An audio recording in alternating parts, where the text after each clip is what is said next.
నాకు లిటరల్లీ నాకు జరిగిన ఎక్స్‌పీరియన్స్ చెప్తానా? ఆటో ఎక్కి సింగిల్‌గా ఎళ్ళాలంటే భయమేస్తుంది తెలుసా?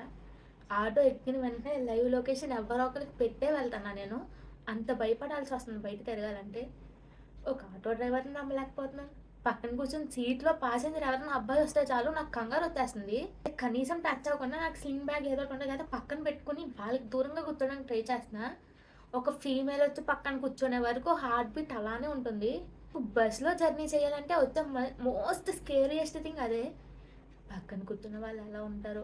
ట్రైన్‌లో అయితే ఇంకెవరో ఒకళ్ళు తిరుగుతుంటారు. బస్‌లో తిరగరు. అమ్మా! నేను బస్‌లో ఎళ్ళను.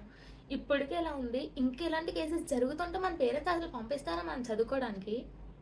ఇప్పటికే చాలా పేరెంట్స్ భయపడి ఆగిపోతున్నారు. ఇంకా ఇలాంటి కేసెస్ రిపీట్ అవుతూ ఉంటే it's end for girl life కదా! పేరెంట్ ఆటోలో పంపించాలంటే భయం, బస్‌లో పంపించాలంటే భయం, ట్రైన్‌లో పంపించాలంటే భయం. ఎక్కడా సెక్యూరిటీ లేకుండా పోయింది మనకి.